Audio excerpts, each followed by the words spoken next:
এই মুহূর্তে আফগান জনতা চায় রুটি, আর তার বদলে মিলছে অস্ত্র আর তালিবানিদের নানা ফতোয়া।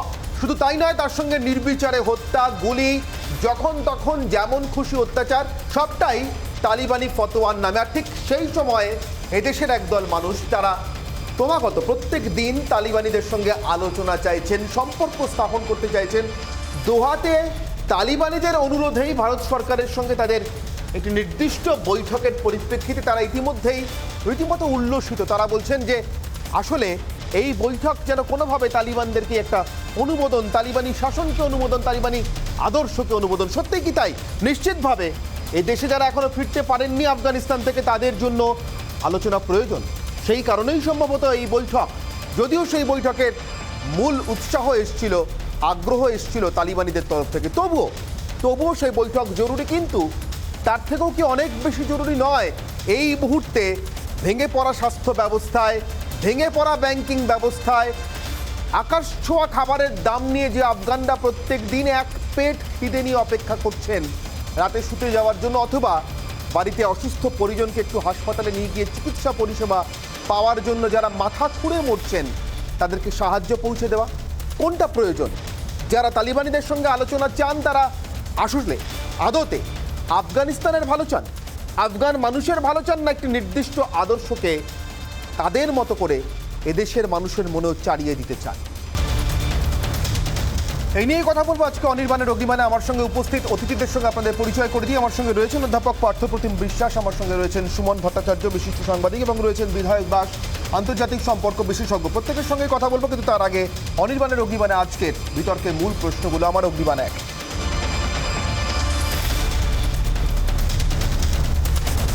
খিদের মুখে আফগানদের ফেলে যাওয়াই কি তাহলে মার্কিন গণতন্ত্র? অগ্নিবাণ 2,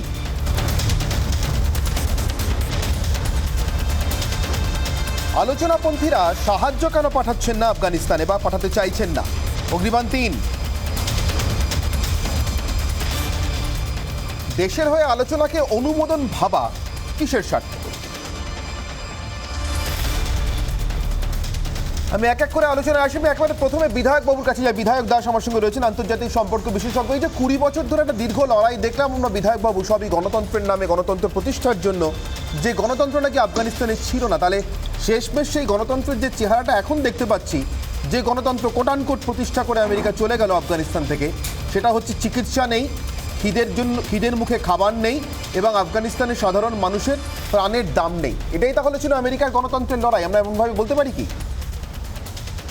না দেখেন না, একদম কিন্তু এটা তো ভাবা যায়নি যে আমেরিকা এইভাবে ইভ্যাকুয়েশন এইভাবে ছেড়ে দেবে আর সবকিছু ছেড়ে চলে যাবে, আর আমরা এমন একটা স্থিতিতে আছি এখন যে আফগানিস্তানে লোকেদের খাওয়া নেই, লোকেদের চিকিৎসা নেই, ইনফ্লেশন, এরকম ভাবা যায়নি। বিকজ আমি ওখানে ছিলাম, আমিও ছিলাম এস পার্ট অফ দি, আমি 2009 থেকে আমি 2014-এ আসা যাওয়া করেছি। আমি আগেও বলেছি ওইখানে ডেমোক্রেসি যাকে বলে গণতান্ত্রিক একটা স্ট্রাকচার এস্টাবলিশ করার জন্য আমরা জড়িত হয়েছিলাম।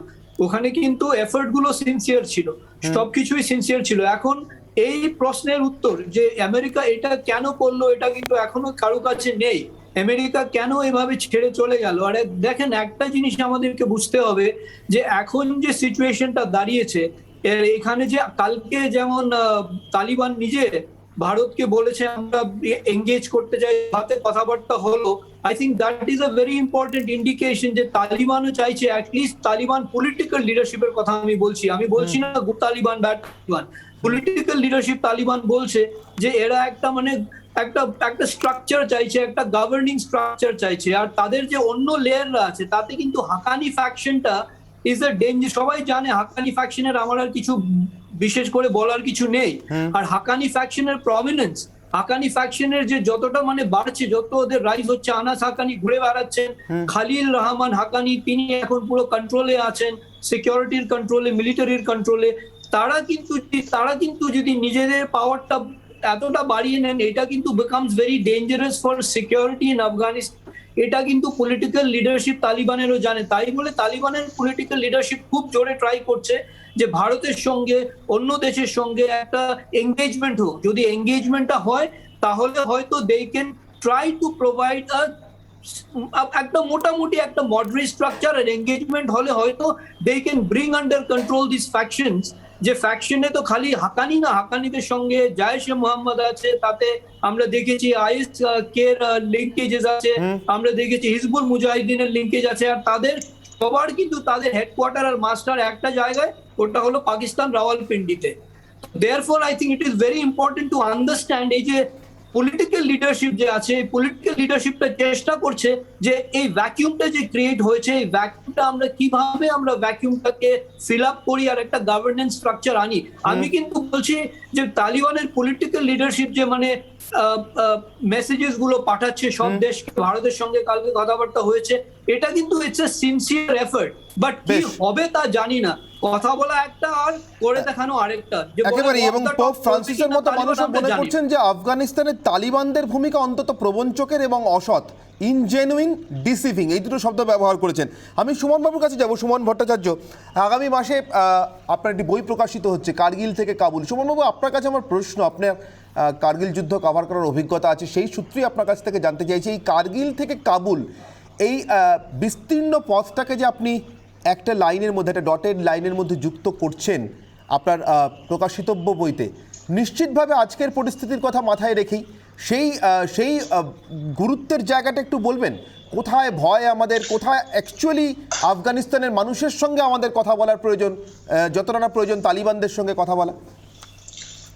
দেখুন, আমার আগের বক্তা যেটা বললেন উনি খুব রাইটলি বলেছেন যে আমি যে কারণে বইটার নামটা যে কারণে রেখেছি, এটা পুরোটাই পাকিস্তানের যে গুপ্তচর সংস্থা আইএসআই এর একটা প্ল্যান। আমাদের মাথায় রাখতে হবে যে আইএসআই কখনোই চায় না যে এশিয়ায়, বিশেষ করে দক্ষিণ পূর্ব এশিয়ায় কোনো শান্তি বিরাজমান থাকুক। এবং আমাদের মানে আমার বইয়ের মূল উপজীব্য সেটা, অর্থাৎ আইএসআই কিভাবে 90-এর শুরু থেকে, অর্থাৎ যে সময় আমেরিকাও এই আইএসআই কে ব্যবহার করেছে রাশিয়ার বিরুদ্ধে মানে আর্মড কনফ্লিক্ট চালানোর জন্য, সেই মুজাহিদিনদের মানে মুজাহিদিনদের থেকে শুরু করে এই কার্গিলের সময় অবধি আইএসআই এর প্ল্যান, এবং তারপরে যখন মানে আমেরিকা তার ওয়ার অন টেরর চালু করলো, তখনও কিভাবে আইএসআই পুরোভাবে এই তালিবানদের মদত দিয়ে গেল এবং তালিবানরা কিভাবে পাকিস্তানে একটা সেফ রেফিউজ পেল, সেই পুরোটা। এটা কিন্তু শুধু আমার কথা না, আপনি যদি যারা আফগানিস্তান বিশেষজ্ঞ, আপনি চাইলে 2017-র 19শে জানুয়ারি ভারতবর্ষে এসে আফগানিস্তানের প্রাক্তন প্রেসিডেন্ট হামিদ কারজাই একটা বক্তৃতা দিয়েছিলেন রাইসিনা ডায়ালগে, সেটাও কেউ শুনতে পারেন। উনি পরিষ্কারই বলেছিলেন যে এই পুরোটা হচ্ছে পাক আইএসআই এর একটা গেম প্ল্যান। এবং এটা দুর্ভাগ্য, যেটা আপনার প্রথম প্রশ্ন ছিল, যে আমেরিকা গোটা আফগানিস্তানকে একটা অনিশ্চয়তার উপর ছেড়ে চলে দিয়ে গেল, কারণ তারা পাকিস্তানকে এবং আইএসআই কে বিশ্বাস করেছিল। তারা এটা মানতে চায়নি যে আফগানিস্তানে অশান্তির পেছনে, যেটা আশরাফ গনি শুধু না, হামিদ কারজাই বারে বারে সবাই বলেছে, ইভেন এখন ইউএস মানে আমেরিকার হাউস অফ রিপ্রেজেন্টেটিভের সদস্যরাও বলছে যে এই পুরোটা মানে আসলে পাকিস্তান এবং আইএসআই এর বিজয়। মানে তালিবানদের পতাকা কাবুলে ওরা আসলে পাকিস্তানের বিজয়। এবং ইমরান খান, যিনি নাকি একসময় অক্সফোর্ডে পড়তে গেছিলেন, তিনি তার যাবতীয় অতীত এবং সম্ভবত জেমাইমা গোল্ডস্মিথকেও ভুলে গিয়ে তিনি বললেন যে যেদিনকে তালিবানরা কাবুলে পতাকা তুললো, সেদিন নাকি আসলে আফগানিস্তান একটা সাংস্কৃতিক দাসত্ব থেকে বেরিয়ে। তো আমি যেটা বলতে চাইবো, যেটা বিনায়ক বাবু বললেন, যে তালিবান তো একটা মানে শুধু একটা শাসন নয়, একটা ভাবনা যেটা গোটা মানে দক্ষিণ পূর্ব এশিয়ায় ছড়াবে, আমাদের প্রতিবেশী আরো মুসলিম দেশগুলোতে যেটা বিকাশের চেষ্টা করা হবে, হার্ডলাইন ইসলামিস্ট ফোর্সকে মদত দেওয়ার চেষ্টা করা হবে, সেটার বিষয়ে আমাদের সতর্ক থাকতে হবে। কিন্তু অনির্বাণ, আপনার যেটা প্রশ্ন ছিল, রাষ্ট্র হিসেবে ভারতবর্ষ যদি তালিবান পলিটিক্যাল লিডারশিপের সাথে ডায়ালগ করে, সেটার কি গুরুত্ব? আমার মনে হয় রাষ্ট্র হিসেবে আমাদের ডায়ালগ করতেই হবে, কারণ কূটনীতি আর আপনার রাজনৈতিক আদর্শ একসাথে চলে না। আমরা তো যখন সাদ্দাম ইরাকে শাসন করতেন, আমরা সাদ্দামের সাথে ডায়ালগ করেছি। আমরা মায়ানমারে যখন জুন্টার শাসন চলে ডায়ালগ করি তো। Diplomacy is something very different. এবং গতকাল যেটা দোহাতে ভারতীয় দূতাবাসের প্রধান যিনি ডায়ালগ করেছেন তালিবান পলিটিক্যাল লিডারশিপের সাথে, সেটা তো আছেই, তার সাথে এইটাও মাথায় রাখতে হবে এর আগে কিন্তু এস জয়শঙ্কর আমাদের বিদেশ মন্ত্রী নিজে দোহায় দুবার করে গেছেন তালিবান পলিটিক্যাল লিডারশিপের সাথে ডায়ালগ করতে, এবং আমাদের national security adviser Ajit Doval তিনিও কিন্তু ব্যাক চ্যানেলে তালিবানদের মানে তালিবান পলিটিক্যাল লিডারশিপের সাথে ডায়ালগ করার চেষ্টা করেছে। আই রিপিট যে তালিবানদের আদর্শের কোনো পরিবর্তন হয়নি, কিন্তু একটা রাষ্ট্র যখন একদলের ক্ষমতায় চলে যায়, আমাকে তো কান্দাহারে IC 814 এর সময় আমরা তো তালিবানদের সাথে ডায়ালগ করি IC 814 কে ফেরত এনেছিলাম। ফলে আমাদের এই ডায়ালগটা চালাতে হবে। একেবারেই। আমি সুমনবাবুর কথা সূত্র ধরেই পার্থপ্রতিম বাবুর কাছে আসি। পার্থপ্রতিম বিশ্বাস অধ্যাপক আমার সঙ্গে রয়েছেন। পার্থপ্রতিম বাবু, এখানেই প্রশ্নটা, একদল অতি উৎসাহী এদেশের ভিতরে তালিবানদের সঙ্গে যে কোনো রকমভাবে কথা বলবো না, মানে যাতে যদি আমার দেশের নাগরিকের ফেরাটা অনিশ্চিত হয়ে যায় তাহলেও কথা বলবো না, একটা গো ধরে থাকার পক্ষপাতী। আরেক দল আবার এই আলোচনাটাকেই, কথা বলাটাকেই, দেশের স্বার্থে কথা বলাটাকেও ধরে নিচ্ছেন তাদের আদর্শের প্রতি অনুমোদন। অথচ আমরা দাঁড়িয়ে আছি এমন একটা পরিস্থিতিতে যখন আনাস হাক্কানিরা ঘুরে বেড়াচ্ছে প্রকাশ্য রাস্তায়, এবং একটা জেল, যে জেলে সে 5 বছর বন্দী ছিল, যে জেলে 5 বছর বন্দী থাকার সময় তার দুবার মৃত্যুদণ্ড হয়েছিল, যদিও কার্যকর হয়নি শেষ পর্যন্ত, সেই জেলটার সামনে সে দাঁড়িয়ে আছে একটা স্বাধীনতা সংগ্রামীর মতো মর্যাদা নিয়ে, সেরকম একটা গৌরব নিয়ে, গর্ব নিয়ে। এইটা হচ্ছে আজকের আফগানিস্তানের পরিস্থিতি। এক্স্যাক্টলি আফগানিস্তান আমাদের কাছ থেকে, দেশ হিসেবে ভারতের কাছ থেকে কি আশা করে পার্থপ্রতিম? না দেখুন, প্রথমত দেশ হিসেবে আফগানিস্তান নিশ্চয়ই ভারতবর্ষের থেকেও কিছু আশা করবে। অন্ততপক্ষে গত কয়েক দশকে বা তার আগেও ভারত আফগান যে সম্পর্কটা ছিল, সেই সম্পর্কে আমি বলবো যে বহু ক্ষেত্রেই নেতিবাচক পরিবর্তন হয়েছে, কিন্তু এই নেতিবাচক পরিবর্তনটাই কিন্তু সব নয়। আফগানিস্তানের সাথে আমাদের যা সম্পর্ক ছিল তার একটা বড় কারণ যদি বলেন, যে আফগানিস্তান বিশেষত গত 3 দশক ধরে যে পথে হাঁটলো, আমি বলবো তালিবানের ফার্স্ট ইনিংস যদি বলা হয় 96 থেকে 2001, এবং তারপরে যে 20 বছরের সরকার এবং 20 বছরের US ব্যাক শাসন যেটা, এবং এটাই যদি বলেন যে আমার নিজের সবচেয়ে কি বলবো বিস্ময়ের জায়গা, এবং এটা আমার একটা সিদ্ধান্তও আসছে আমরা, যে ধরুন আমেরিকা গিয়ে আফগানিস্তানকে সন্ত্রাসবাদ মুক্ত করবে এবং সেখানে গণতন্ত্র প্রতিষ্ঠা করবে, এরকম একটা মডেল যদি কেউ ভেবে থাকতেন, আমি বলছি স্থূল কিছু পরিবর্তন নিশ্চয়ই হয়েছিল আফগানিস্তানে গত 2 দশকে।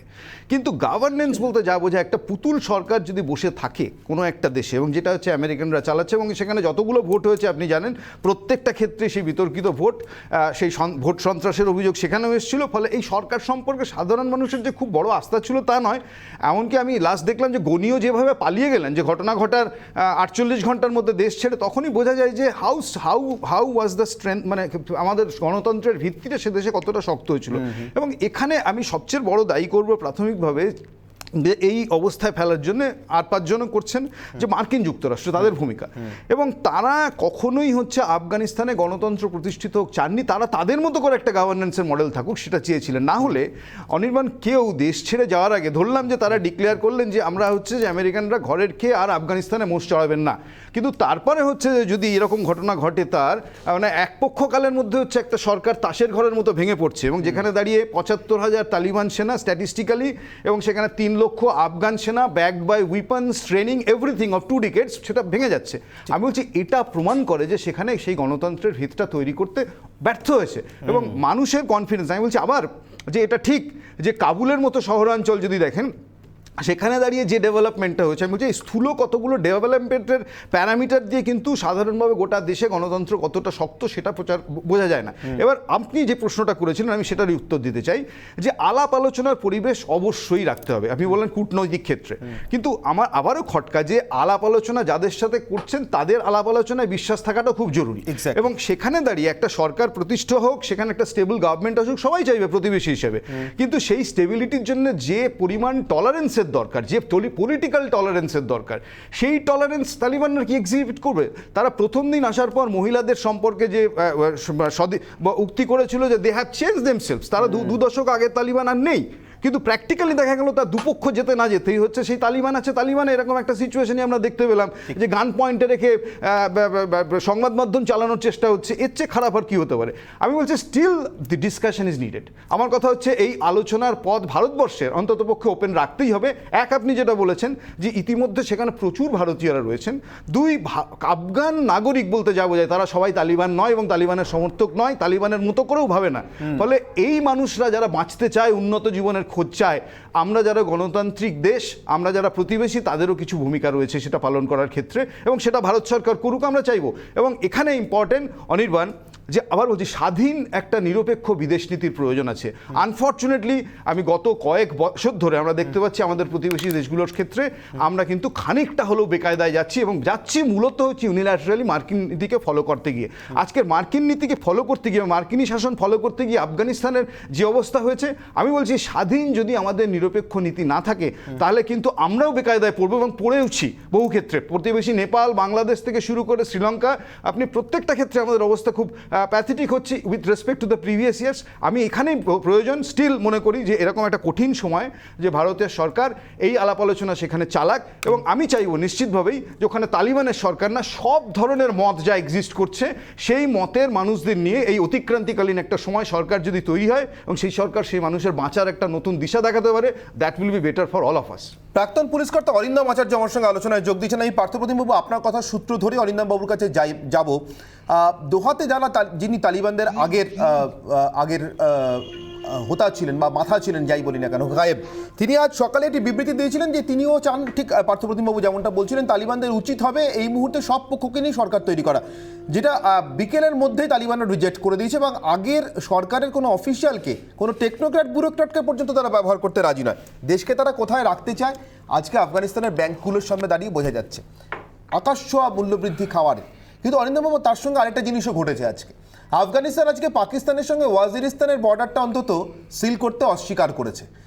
কোথাও আমার প্রশ্ন অরিন্দম বাবু, এটা অনেকেই বলছেন যে পাকিস্তান আফগানিস্তানের মধ্যে যা ঘটবে তার অনেকটা হয়তো শেষের দিকে ফ্রেন্ডলি ফায়ারও হয়ে যেতে পারে, ডুরান্ড লাইনের কথা আসছে ইত্যাদি, সেগুলো আমাদের অনেকটা হয়তো সাধারণ মানুষের বোধগম্যতার বাইরে। কিন্তু এটা স্পষ্ট, আফগানিস্তান আর পাকিস্তানের মধ্যে যদি সীমান্তে কাঁটাতার না থাকে তাহলে ভায়া পাকিস্তান কাশ্মীর পর্যন্ত আসতে আফগানিস্তানের জঙ্গিদের কতটা সময় লাগতে পারে। ইতিমধ্যে জয়েশের জঙ্গিরা উল্লাস করছে, কাবুলে আমরা দেখতে পেয়েছি আল কায়দা সমর্থন জানিয়েছে, কাশ্মীর মুক্ত করবার জন্য তালিবানদের দায়িত্ব স্মরণ করিয়ে দিয়েছে। এই সব কিছুর মাঝখানে আমরা কোথায় দাঁড়িয়ে আছি অরিন্দম বাবু? এবং প্রথম কথা হচ্ছে, পূর্বতন বক্তা যে কথাগুলো বললেন অত্যন্ত ভ্যালুয়েবল কথা, এবং সেটা আমি সম্পূর্ণ সহমত। ওনার যা পার্সোনাল অপিনিয়ন উনি যে এক্সপ্রেস করেছে, কিন্তু in spite of this I am telling you, এই তালিবানকে কোনো অবস্থাতেই কিন্তু বিশ্বাস করা যাবে না, তাদের কোনো কথাবার্তা। তাদের কিন্তু আমি বলছি, they are perfect liar, they are great liar, they are unfit for human consumption, I am telling. কারণ প্রথম কথা হচ্ছে কি, যে আপনি জানেন যে গত 30 তারিখে রাষ্ট্রপুঞ্জে যে গত সোমবার নিরাপত্তা পরিষদে গৃহীত হয়েছিল সন্ত্রাসের আশকারা নয়, যারা আফগানিস্তান থাকতে চায় তাদেরকে সেই করে সুযোগ দিতে হবে। কারা ছিল? ইউনাইটেড স্টেট অফ আমেরিকা ছিল, ফ্রান্স ছিল, ব্রিটেন সহ আরো 13টি দেশ ছিল। কিন্তু সেটা তো আলোচনা হলো। তার আগে আপনি দেখুন 16/8 দোহাতে যে শান্তি আলোচনা ছিল, সেখানে 12টা দেশ ছিল। সেখানে কথা হয়েছিল যে কোনো হত্যা চলবে না, শান্তি বজায় রাখতে হবে। তালিবান কিন্তু কথা রাখেনি। শুধু রাখেনি না তা নয়, কি বর্বরিচিত, মানে যে সমস্ত প্লেন থেকে একটা মৃতদেহ থেকে শুরু করে নানা রকম আগে পূর্বতন বক্তা বলেছে। আমি আপনাকে বলি যে আপনি লক্ষণীয় যে এই যে ন্যাটোটা হচ্ছে কি, what is NATO? North Atlantic Treaty Organization. It was formed in the on 4/4/1949, দ্বিতীয় বিশ্বযুদ্ধের পরে, অনলি জাস্ট টু ট্রিট হচ্ছে গিয়ে রাশিয়াকে ট্রিট করার জন্যই এটা তৈরি হয়েছিল। এবার এই যে লড়াইটা আমরা দেখছি, প্রথমে রাশিয়া তা চলে গেল, তারপরে হচ্ছে কি আমেরিকা এলো, আমেরিকা 20 বছর 19 বছর থাকার পরে চলে গেল। আমাদের ইন্ডিয়ান হিসাবে যে পাকিস্তানের যে বর্তমান পরিস্থিতি, ইমরান খান স্টেটমেন্ট গুলো শুনছি, উনি জল্লাদের মতো বক্তব্য রাখছেন যে কাশ্মীর আমাদের অধিকৃত, কাশ্মীরে ওখানে 1 লক্ষ মানুষ, তাদেরকে আমরা অধিগ্রহণ করবো, এই সমস্ত নানা রকম। There is no shadow of doubt that this is the high time যে আজকে লস্কর-ই-তৈবা থেকে শুরু করে, ইসলামী স্টেট থেকে শুরু করে বিভিন্ন জায়গায় যে সমস্ত আমরা দেখতে পাচ্ছি, তারা তো আজকে সুযোগটা নেবেই। কারণ সুযোগটা এই কারণেই নেবে যে পাকিস্তানের বদলির ইচ্ছা আজকে এটা পূরণ হয়েছে। কিন্তু এই সাইমালটেনিয়াসলি আমি আপনাকে বলবো যে ইন্ডিয়ার যে ডুপ্লিকেট যে চিন্তা ভাবনা, কূটনৈতিক যে আলোচনা এবং এক হাতে কূটনৈতিক আলোচনা, এক হচ্ছে মা দুর্গার মতো অস্ত্র রাখা, এবং যেভাবে ইন্ডিয়া পৌঁছেছে, পূর্বতন বক্তা যে কথাটা বলেন যে রাশিয়ার লবিটা ছেড়ে আমেরিকার লবি, দেখুন আমেরিকান লবি আমি ও সমস্ত বুঝি না, কিন্তু আজকে যে ফ্রান্স থেকে শুরু করে আজকে ব্রিটেন থেকে শুরু করে এবং 13টা দেশ, তার মধ্যে 8টি দেশ যেভাবে নাকি ভারতের সাথে আজকে যুক্ত হয়েছে, এবং সেগুলো আমি নাম বলতে চাচ্ছি না।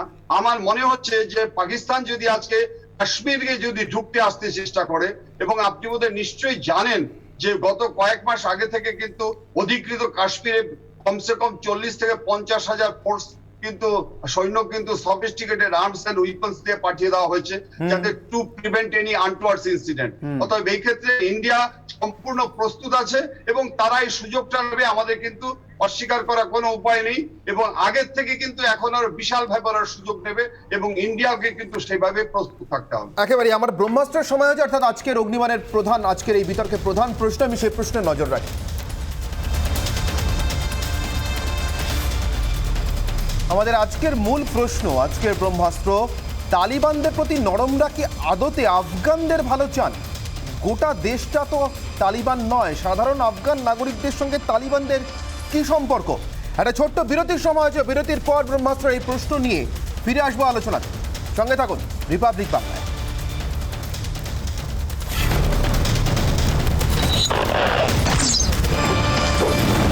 আমি ফিরে এলাম বিরতি পর। আমি সুমনবাবুর কাছে আরেকবার ফিরে যাবো। সুমনবাবু, আফগানিস্তান মানে তো গোটা দেশটা তালিবানদের দখলে চলে গেছে, সাধারণ আফগান মানুষ তারা তালিবান হয়ে গিয়েছেন, তালিবানদের হয়ে কথা, তা তো না, বরঞ্চ উল্টোটা, তারা তালিবানদের হাতে অত্যাচারিত, এবং এই পরিস্থিতির মধ্যে তারা স্বাস্থ্য, শিক্ষা, সাধারণ দুবেলা দুমুঠো খাওয়ার জন্য তারা হন্যে হয়ে ঘুরছেন এখন দেশের রাস্তায়। এই মানুষগুলো তো আমাদের কাছ থেকে, ভারতের কাছ থেকে আসলে যেটা চান সেটা হচ্ছে বিপদকালীন বা আপদকালীন সাহায্য, ত্রাণ। আমাদের কি ইমিডিয়েটলি সেটা শুরু করা উচিত নয়? দেখুন, এটা তো রাষ্ট্র হিসেবে ভারতকে সিদ্ধান্ত নিতে হবে অনির্বাণ, কিন্তু আপনার যেটা প্রাইমারি বক্তব্য, আমি সেটা সমর্থনে দুটো জিনিস বলি। এক হচ্ছে যে 1996-তে যখন তালিবানরা প্রথমবার ক্ষমতা দখল করেছিল, তখন কিন্তু আমরা দেখিনি যে এরকম দলে দলে, অর্থাৎ লাখ লাখ মানুষ দেশ ছেড়ে চলে যাওয়ার চেষ্টা করছে। তাহলে আমাদের ধরে নিতে হবে যে আফগানিস্তানের সাধারণ মানুষের মধ্যে তালিবানের সেরকম জনসমর্থন নেই। দ্বিতীয় কথা, আমি আলাদা করে কোনো প্রদেশের নাম বলতে চাই না, আমরা জানি অলরেডি পানশিরে আহমেদ মাসুদ বা আবদুল্লাহ সালে তারা একটা প্রতিরোধ গড়ে তুলেছে, তো তাদেরও তো ভারতীয় সাহায্য দরকার। অর্থাৎ আফগানিস্তান মানেই তালিবান, এটা কিন্তু ঠিক নয়। আর আরেকটা কথা আমি বলবো, মানে আগের আলোচনার মানে রেশ টেনে, সেটা হচ্ছে যে এটা সত্যি কথা, আমিও মনে করি যে আমেরিকা এই ক্রাইসিসটা পুরোটা তৈরি করেছে। শুধু আমি মনে করি না, সিরাজ মেহবুবার মতো বিখ্যাত মহিলা নেত্রী, বা যার লেখা দিয়ে আমরা আফগানিস্তানকে চিনেছি, সেই খালেদ হুসেনি, সেই কাইট রানারের লেখক খালেদ হুসেনিও সিএনএন কে ইন্টারভিউতে সেটাই বলেছে। কিন্তু আমি তার সঙ্গে আরেকটা জিনিসকে বলবো যে এই পুরো ক্রাইসিসটা কিন্তু শুধু আমেরিকার দোষ না। আমাদের মাথায় রাখতে হবে 1979 সালে রাশিয়ান ট্যাঙ্ক যদি আফগানিস্তানে প্রবেশ না করত, তাহলে কিন্তু এই যে এটা কিন্তু 30 বছরের লড়াই না, এটা 40 বছর ধরে আফগানিস্তানের সাধারণ মানুষকে আমরা একটা বিপন্নতার দিকে ঠেলে দিয়েছি। তারা একটা গৃহযুদ্ধ, কখনো রাশিয়ার সৈন্য, কখনো আমেরিকার সৈন্য, কখনো তালিবান, এই পুরো গৃহযুদ্ধটার মধ্যে দিয়ে গেছে। তো এই মানে যেটা আমেরিকা বলেছিল, আমেরিকা অবশ্যই ফাইনাল ফেলিওরটা আমেরিকার, যে আমেরিকা সেটা থেকে বেরিয়ে গেছে। কিন্তু আপনি যেটা বলছেন সেটা তো অনির্বাণ একদম ঠিক। মানে আফগানিস্তানের সাধারণ মানুষ এই অসহায় বলেই তো প্রায় 5 লাখ মানুষ দেশ ছেড়ে বিদেশে চলে যেতে চাইছে। মানে গোটা পৃথিবী জুড়ে আলোচনা চলছে যে কটা দেশের সীমান্ত খুলে দিতে হবে। আমি ইউরোপের দেশগুলোর কথা বলছি। আমেরিকা এখনো জানে না কত লোককে তাকে মানে অভিবাসী হিসেবে নিতে হবে। তো এই যে আফগানিস্তানের সাধারণ মানুষ, তার জন্য ভারতের কি দায়িত্ব, সেটা অবশ্যই আমাদের প্রতিনিয়ত মাথায় রাখতে হবে। আপনি ইউনাইটেড নেশনসের যদি বাকি ফিগারগুলো দেখেন, সে মানে আফগানিস্তানে কত শিশু মানে ক্ষুধার অভাবে ভুগছে, আফগানিস্তানের কত ঘরে খাবার নেই, তাহলে কিন্তু আমাদের মাথায় রাখতে হবে অ্যাজ এ প্রতিবেশী আমাদের কি করা উচিত। অনির্বাণ। একেবারেই। আজকে বামফ্রন্ট চেয়ারম্যান বিমান বসু আজকে 1 সেপ্টেম্বর দিনটির কথা প্রায় আমরা বিস্তৃত হতে বসেছি। প্রথম বিশ্বযুদ্ধের দ্বিতীয় বিশ্বযুদ্ধ শেষ হওয়ার দিন এবং আন্তর্জাতিক সাম্রাজ্যবাদ বিরোধী দিবস হিসেবে এই দিনটি পালিত হয় শুধুমাত্র বামপন্থীদের মধ্যে নয়, গোটা বিশ্বেই যারা শান্তিকামী তাদের মধ্যে। সেই অনুষ্ঠানে উপস্থিত হয়ে আজকে বিমান বসু আমেরিকান কনসুলেটের সামনে আজকে একটি জমায়েত ছিল এবং সেখানে কিছু বিক্ষোভ কর্মসূচিও ছিল। কিন্তু মোটের উপর আফগানিস্তান নিয়ে কি বললেন বামফ্রন্ট চেয়ারম্যান একবার শুনে নেব। নরেন্দ্র মোদী দাদা কি বলে তারা সেটা দেখে তো বলবে, দাদা তো বলছে না। দাদা হচ্ছে, তার কাছে দাদা ছিল তখন ট্রাম্প। নরেন্দ্র মোদী দাদা কি বলে তারা সেটা দেখে তো বলবে, দাদা তো বলছে না। দাদা হচ্ছে, তার কাছে দাদা ছিল তখন ট্রাম্প।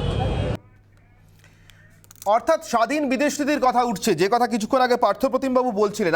আমি বিধায়কবাবুর কাছে যাব। বিধায়কবাবু, আমার একটা সিচুয়েশনের কথা মনে পড়ছে। আমেরিকাতে গিয়েছেন নেলসন ম্যান্ডেলা, এক মার্কিন সাংবাদিক তাকে যথারীতি মার্কিন সাংবাদিকদের ডিকশনারির মধ্যে যারা যারা সন্ত্রাসবাদী বা গণতন্ত্র বিরোধী বলে পরিচিত গোটা বিশ্বে, সেরকম 3টি নাম করেছিলেন তিনি। আমার যতটুকু মনে পড়ছে মুয়াম্মার গাদ্দাফি, ইয়াসের আরাফাত এবং একই সঙ্গে ফিদেল কাস্ট্রোর নাম করে জিজ্ঞাসা করেছিলেন যে আপনি গণতন্ত্র চান, আপনি গণতন্ত্রের কথা বলেন, তাহলে এদের সঙ্গে আপনার বন্ধুত্ব হয় কি করে।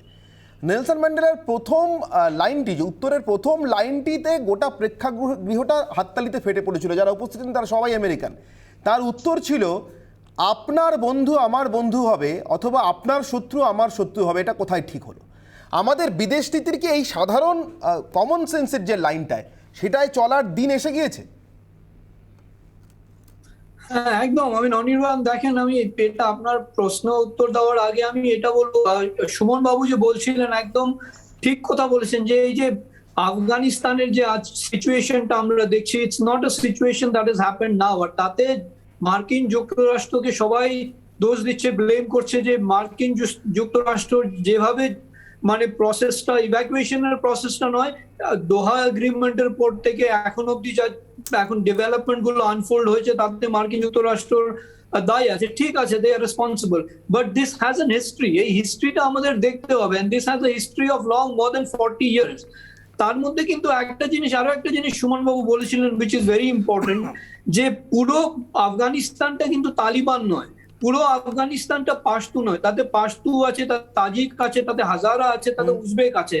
এশিয়া ফাউন্ডেশন বলে একটা সংস্থা আছে, এশিয়া ফাউন্ডেশন সব দেশে আছে, আমাদের ভারতেও আছে। কাবুলের যে এশিয়া ফাউন্ডেশন আছে, এশিয়া ফাউন্ডেশন একটা সার্ভে করেছিল, and in that survey they found যে 13% of Afghans support Taliban. আর ওই 13% কিন্তু তালিবানকে সাপোর্ট করছে, তাতে কিন্তু অনেক লোকেরা আছে যারা কিন্তু ফোর্সফুলি হয় সাপোর্ট করছে, বিকজ তাদের কোনো উপায় নেই। বিকজ তালিবানের যারা মানে Taliban, we have to understand Taliban from the different elements যাকে বলে that make up Taliban, নাকি? তালিবানের নানান ট্রাইবাল লিডার্সরা আছে, তালিবান নিজেদের মধ্যে ইন্টারনাল একটা ফিউড সব সময় আছে। তালিবান যে পাকিস্তানে যে তালিবান আছে, যাকে আমরা বলি Tehrik-e Taliban Pakistan, that is another faction.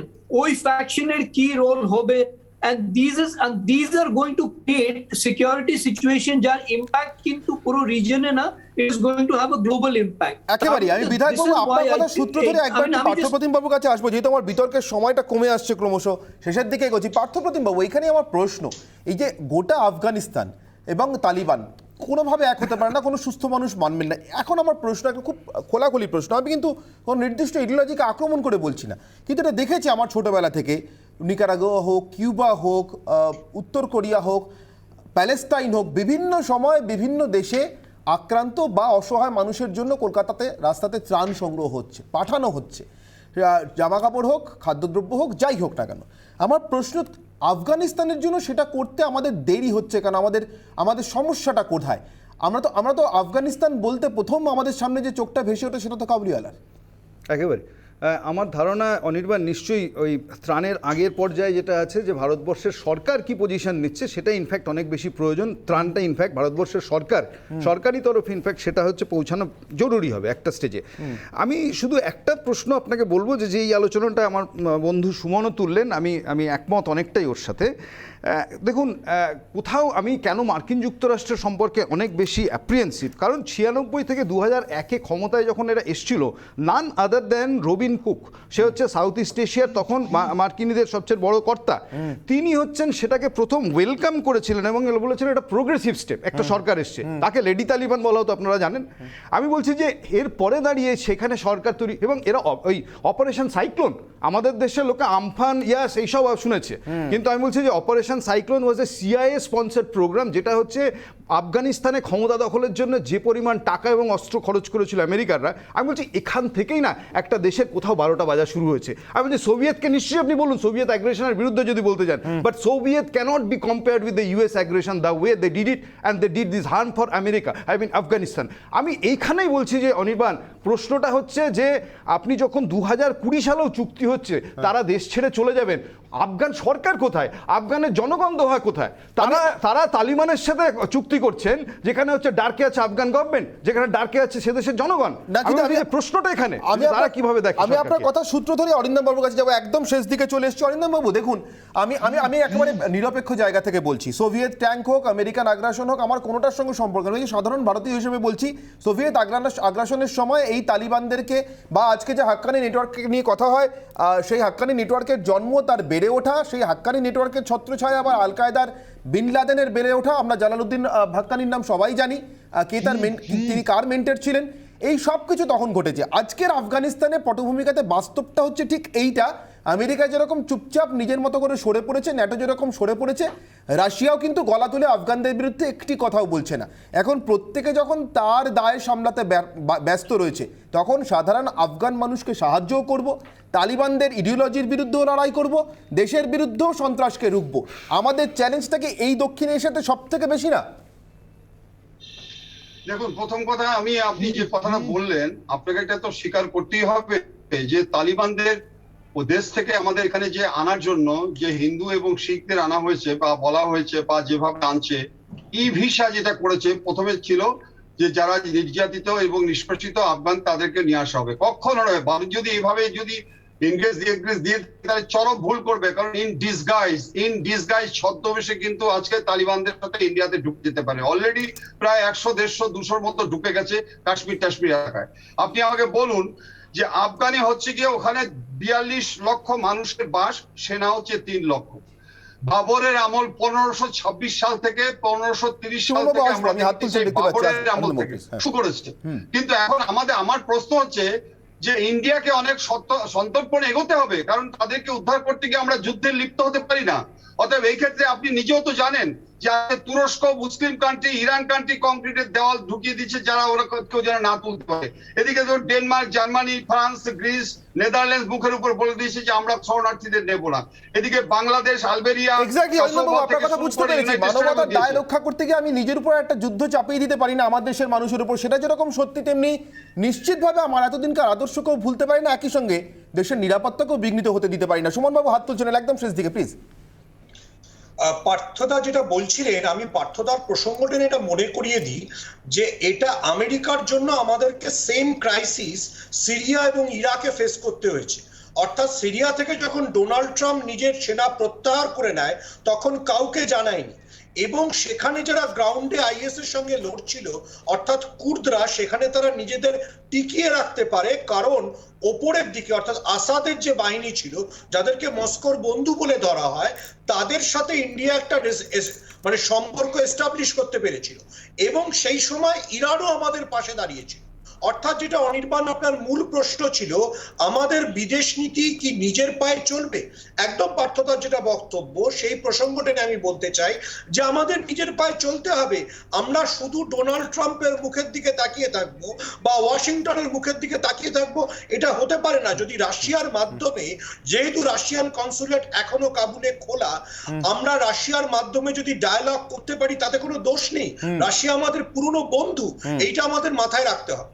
একেবারেই স্বাধীন বিদেশ নীতির জায়গাতে আমরা হাঁটতে শুরু করি, তার কারণ আমরা দেখে নিয়েছি আসলে নিজের বিপদ নিজেকেই সামলাতে হয়, তার জন্য কেউ আসে না। অর্থাৎ যে যুদ্ধ ভারতের, যে সমস্যা ভারতের, তা ভারতকে মোকাবিলা করতে হবে। তার জন্য আমেরিকা, ন্যাটো, রাশিয়া কারোর দিকে তাকিয়ে লাভ নেই, বরঞ্চ সবার দিকেই তাকানো যাক খোলা মনে। আর তার সঙ্গেই নিজের ঘরের দিকেও যথেষ্ট আঁটোসাঁটো হয়ে নিজের ঘরটাকে রক্ষা করা যাক। আপাতত আফগানিস্তান পরিস্থিতি সামাল দেওয়ার জন্য এর চেয়ে ভালো উপায় বোধহয় আর কিছু হতে পারে না। আমাদের বিতর্ক পর্ব এখানেই শেষ করছি। অনির্বাণের অগ্নিবাণে অন্যান্য সমস্ত গুরুত্বপূর্ণ এবং বিশেষ করে এই মুহূর্তে সবচেয়ে বড় ব্রেকিং খবরগুলো নিয়ে ফিরে আসছি একটা ছোট্ট বিরতির পর। সঙ্গে থাকুন রিপাবলিক বাংলায়।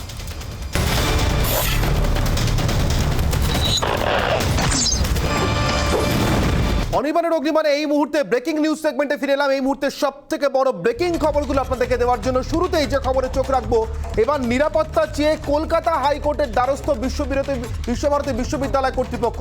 বিশ্ববিদ্যালয়ের স্বাভাবিক পরিস্থিতি ফিরিয়ে আনতেই আদালতের দ্বারস্থ বিশ্ববিদ্যালয় কর্তৃপক্ষ। সরাসরি কথা বলবো আমাদের প্রতিনিধি প্রিয়াঙ্কার সঙ্গে।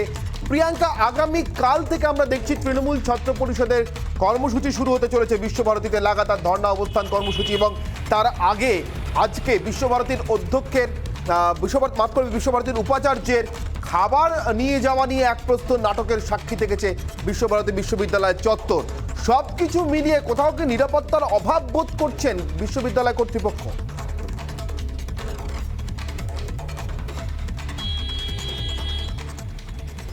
একেবারেই দেখো অনির্বাণ, প্রথমে যে বিষয়টা তুমি জানাচ্ছিলে, শুধু আজ বা আগামীকাল তৃণমূল ছাত্র পরিষদের এই লাগাতার যেই ধর্ণা, সেই ধর্ণা নয়, গতকালও আমরা দেখেছিলাম বোলপুর স্টেশন থেকে বিশ্বভারতীর যে মেন ক্যাম্পাস, সেই মেন ক্যাম্পাস পর্যন্ত এসএফআই এর একটি মিছিল ছিল, এবং তার আগে উপাচার্যের যে বাসভবন, সেই বাসভবন ঘেরাওয়ের কর্মসূচি নেওয়া হয়েছিল স্বাভাবিকভাবে। এছাড়াও যেই ক্যাম্পাস চত্বর, যে ক্যাম্পাসের যে মূল গেট, সেই মূল গেটের তালারও ছবি উঠে এসেছিল, তালা দেওয়া হয়েছে বলে। এবং সমস্ত কিছু মিলিয়ে যেই পরিস্থিতি, সেই পরিস্থিতির পরবর্তীকালে এবার বিশ্বভারতী কর্তৃপক্ষ সরাসরি কলকাতা হাইকোর্টের দ্বারস্থ। কলকাতা হাইকোর্টে আবেদন করা হয়েছে, মামলা করা হয়েছে ইতিমধ্যেই, এবং একটাই আবেদন করা হয়েছে যাতে নিরাপত্তার দিকটি দেখা হয়, খতিয়ে দেখা হয়। কারণ পরিস্থিতি যত দিন যাচ্ছে, পরিস্থিতি ততটাই খারাপের দিকে এগোচ্ছে। ছাত্র বহিষ্কার নিয়ে উত্তাল বিশ্বভারতী বিশ্ববিদ্যালয়, এবং সেই বিশ্বভারতী বিশ্ববিদ্যালয়ের যে অন্যান্য ছাত্র সংগঠন রয়েছে তাদের তরফ থেকে লাগাতার আন্দোলন, এবং বর্তমানে বিশ্বভারতী কর্তৃপক্ষ নিজেদের ক্যাম্পাসের নিরাপত্তা চেয়ে এবং বিশ্ববিদ্যালয়ের নিরাপত্তা চেয়ে হাইকোর্টের দ্বারস্থ হয়েছে। তোমাকে ধন্যবাদ প্রিয়াঙ্কা। চোখ রাখবো পরবর্তী ব্রেকিং খবরে। পরবর্তী ব্রেকিং খবর পশ্চিম মেদিনীপুর থেকে। এবার সরাসরি কবিতা লিখে, রীতিমতো ভাইরাল যে কবিতা, সেই কবিতা লিখে দলের কর্মীদেরকে ত্যাগের জন্য আহ্বান জানাচ্ছেন তৃণমূল কংগ্রেসের জেলা সভাপতি। এবং শুধু ত্যাগ নয়, শান্তির কথাও বলছেন। কোথাও কি নির্বাচন পরবর্তী হিংসার দিকে ইঙ্গিত করছেন আশিস উদয়িত এই মুহূর্তে জেলা জুড়ে? তাই নিয়ে রীতিমতো জল্পনা। কথা বলবো সরাসরি আমাদের প্রতিনিধি সুদীপ্তর সঙ্গে। সুদীপ্ত,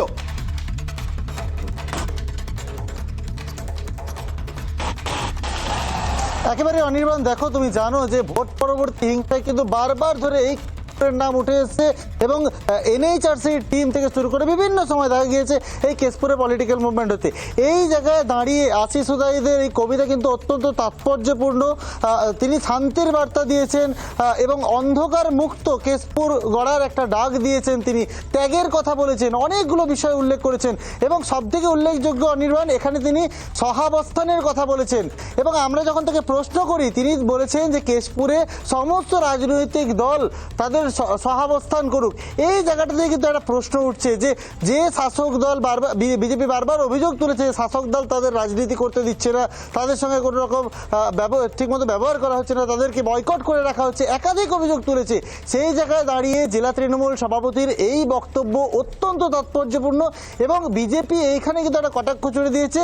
বিজেপির দাবি যে দুয়ারে সিবিআই, আর সেই কারণে কিন্তু এখন তৃণমূলকে এই কবিতা লিখতে হচ্ছে এবং নানা ধরনের কথা বলতে হচ্ছে। কিন্তু বিজেপি ধন্যবাদ। আসুন চোখ রাখি সেই কবিতার দিকে, জানিয়ে এই মুহূর্তে রীতিমতো সরগরম পশ্চিম মেদিনীপুর জেলা এবং রাজ্যের রাজনীতি।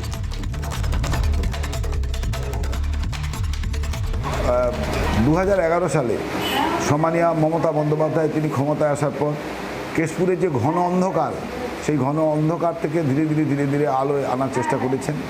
আমি মনে করি যে তিনি যে আলোর কথা বলেছেন, অনেক মানে তীব্র আলো, সেই তীব্র আলো হয়তো এখনো পর্যন্ত ওখানে আমরা দেখতে পাইনি। অর্থাৎ আমি বোঝাতে চেয়েছি সেখানে সামান্য হলেও সেখানে যেন একটা সংকট রয়ে গেছে। হিংসা প্রতিহিংসা দিয়ে কেশপুরকে জর্জরিত করেছিল। 34 বছরের সেই যন্ত্রণা তো একদিনেই শেষ হবে না, তাই পুরানো সেই হিংসা প্রতিহিংসা সামান্য হলেও থেকে গেছে। হিংসা এবং প্রতিহিংসা রাজনীতি থেকে বের করতে চান, কেশপুরকে অন্ধকার মুক্ত করতে চান। 40 বছরের রাজনীতি তো একদিনে শেষ করা যায় না, অর্থাৎ কোথাও একটা স্বীকার করে নেওয়া যে কেশপুরে অন্ধকার প্রতিহিংসা হিংসার রাজনীতি এখনো শেষ হয়নি। জেলা তৃণমূল সভাপতি আশিস হুদাই ছিলেন আমাদের সঙ্গে। আমরা এরপরে সরাসরি যে খবরে চোখ রাখবো, এই রাজ্যে যখন মুখ্যমন্ত্রী দুর্গাপুরে গিয়ে আজকে একটি কারখানার শিলান্যাস করছেন এবং এই রাজ্যের যাবতীয় সমস্যার সমাধান হয়ে গিয়েছে, তার এখন একমাত্র ডেস্টিনেশন শিল্প, একথা ঘোষণা করছেন, ঠিক তখনই কাকসার বাঁশকোপা শিল্প তালুকে বিক্ষোভ দেখালেন 170 জন কাজ হারানো শ্রমিক। কথা বলবো, আমাদের সঙ্গে রয়েছেন assistant news editor Samadrita, news room থেকে। সমাদৃতা,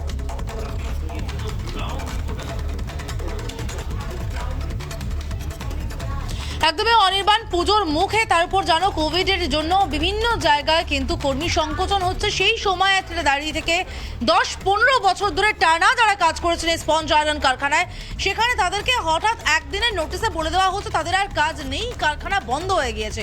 170 জন শ্রমিক সমস্যায় পড়ে গিয়েছেন, তারা কোথায় যাবেন জানেন না, কি করবেন জানেন না। তারা বিক্ষোভ দেখাচ্ছেন। তাদের বক্তব্য, এইভাবে কেন ছাঁটাই করা হলো, কোনো কারণ না দর্শিয়ে, তাদের কোনো কারণ বলা হয়নি, কি কারণে ছাঁটাই করা হচ্ছে, কোনো চিঠি না, কিচ্ছু না, এবং হঠাৎ করে জানলেন তাদের কাজ চলে গিয়েছে। তাদের দাবি অবিলম্বে তাদেরকে পুনর্বহাল করতে হবে, তাদের কাজ এইভাবে ছাঁটাই করা চলবে না। টানা বিক্ষোভ দেখিয়ে যাচ্ছেন তারা, তবে কারখানা কর্তৃপক্ষের কাছ থেকে কিন্তু কোনো ধরনের কোনো সদুত্তর পাওয়া যায়নি এখনো। সমাধিতা, এখানেই প্রশ্ন যে মুখ্যমন্ত্রী যখন শিল্প তালুক উদ্বোধনে গেলেন আজকে এবং শিল্প তালুকে দাঁড়িয়ে যখন তিনি বলছেন যে শিল্প তার নেক্সট ডেস্টিনেশন, তখন পাশাপাশি প্রশ্ন আসে যে শ্রমিকদের কাজের নিরাপত্তাটাও আছে কিনা। বারবার মুখ্যমন্ত্রী বুক ঠুকে বলেন, এবং এটা ঘটনা যে মমতা বন্দ্যোপাধ্যায় দায়িত্ব নেওয়ার পর থেকে রাজ্যে বন্ধের সংস্কৃতি বিদায় নিয়েছে, কর্মদিবস নষ্ট হয় না, কিন্তু একই সঙ্গে কর্মীরা তাদের জীবন বা ভবিষ্যৎ নষ্ট হচ্ছে কিনা সেটাও তো গুরুত্বপূর্ণ।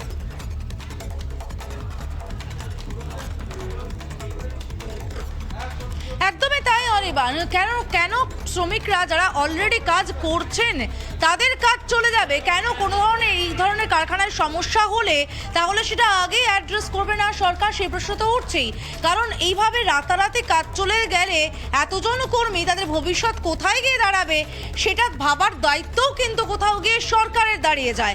এবং তুমি যেরকমটা বললে যে একের পর এক শিল্প কারখানার স্টোন লেআউট হচ্ছে, মানে যেটাকে বলা হয় যে পাথর পোতা, সেই পাথর পোতা হচ্ছে ঠিক কথাই, কিন্তু চলতি কারখানা সে তো বন্ধ হয়ে যাচ্ছে, সেখানে তালা পড়ে যাচ্ছে। তাহলে যে কারখানাগুলো চলছে সেই কারখানাগুলো দিয়ে কেন নজর রাখা যাবে হবে না? একেবারেই সমাধিতা, এই প্রশ্নটা থেকে গেল আজকে যখন মুখ্যমন্ত্রী আজকে দুর্গাপুরে দাঁড়িয়ে 15,000 কোটি টাকা বিনিয়োগের কথা বলছেন, স্বপ্ন দেখাচ্ছেন 50,000 কর্মসংস্থানের, দেওচা পচামির কথা বলছেন, রাজ্যে বিদ্যুতে স্বনির্ভর হওয়ার কথা বলছেন, ঠিক তখনই 170 জন এতদিন ধরে কাজ করে আসা শ্রমিক কাজ হারিয়ে বিক্ষোভ দেখাচ্ছেন ওই একই জেলাতে আরেকটু দূরে দাঁড়িয়ে। কোথাও কি শিল্পের সম্ভাবনার সঙ্গে কাজের স্বপ্নের সঙ্গে এই ছবিটা মেলে? অনির্বাণের অগ্নিবাণ এখানেই শেষ করছি, এরপর দেখুন সোজাসুজি সরকার।